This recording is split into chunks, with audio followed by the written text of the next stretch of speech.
C'est une drôle de tenue pour camper. J'ai des doutes sur le fait qu'elle campait. Qui a pu faire ça? C'est trop... Carol Andrews, bureau du shérif de Ventana. C'est vous qui l'avez trouvée? Non, mais j'ai contribué à la retrouver. Rebecca comprend qu'elle est déjà morte. Mais étrangement, elle ne se souvient de rien. Très vite, la police retrouve son identité. Il décide de commencer l'enquête par son ami. Alors, où est-ce qu'on va? Quand son amie apprend la nouvelle, elle est complètement bouleversée. Elle dit à la police que le tueur pourrait être Todd parce qu'ils avaient rompu quelques jours plus tôt. Todd Holt. Ouais, pourquoi? Tu sais ce que t'as fait, Vous connaissez salaud. Rebecca Moss? Ouais, qu'est-ce qu'elle a fait? On l'a arrêtée? Elle avait des raisons de se faire arrêter? Attentat à la pudeur. La dernière fois qu'on s'est vu, elle dansait pété sur le bar. Quand la police lui annonce que Rebecca est morte, Todd sort aussitôt son téléphone et dit qu'elle lui a encore envoyé un message hier. Et vous l'avez traitée de salope. Ouais, elle m'avait énervé. Ça fait pas de moi un tueur. Quoi, vous avez rompu? Il y avait une autre fille. Bloqué. Chez ma petite amie, Jenny. C'est sur Instagram. Elle a 18 ans. Je préfère préciser. En entendant ça, Rebecca fonce vers Todd, folle de rage. Ça arrive tout.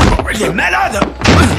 Ce geste lui fait comprendre que la colère peut lui permettre de toucher les objets du monde réel. Cela veut aussi dire qu'elle a peu être une chance de retrouver son meurtrier. Elle se rend d'abord au commissariat pour essayer d'obtenir des indices auprès des policiers. Puis elle va dans la salle des archives. Elle sort la boîte contenant ses propres pièces à conviction pour chercher des indices à l'intérieur. Enfin, elle écrit tous les éléments qu'elle a rassemblés sur le mur. Soudain, elle remarque une photo d'elle avec son ami. Son regard se fixe sur la corde dans la photo.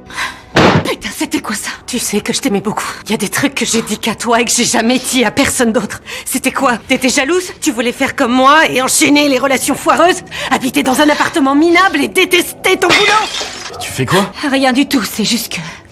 j'ai un peu bu et je suis triste. La seule et unique personne pour qui je comptais est morte. En voyant son amie si dévastée, Rebecca n'arrive pas à croire qu'elle ait pu la tuer. Elle entre alors dans la chambre de Chad pour chercher d'autres indices. Soudain, elle remarque l'écran d'ordinateur de Chad. Il publie en ligne des attaques haineuses contre les femmes et partage aussi sur le dark web des méthodes de meurtre atroces. Le tueur n'est donc pas son ami, mais le frère de son ami. Le lendemain, Rebecca place les indices qu'elle a rassemblés sur le bureau de la policière. Je crois que j'ai quelque chose sur le meurtre de Rebecca Moss. T'as plus besoin de moi.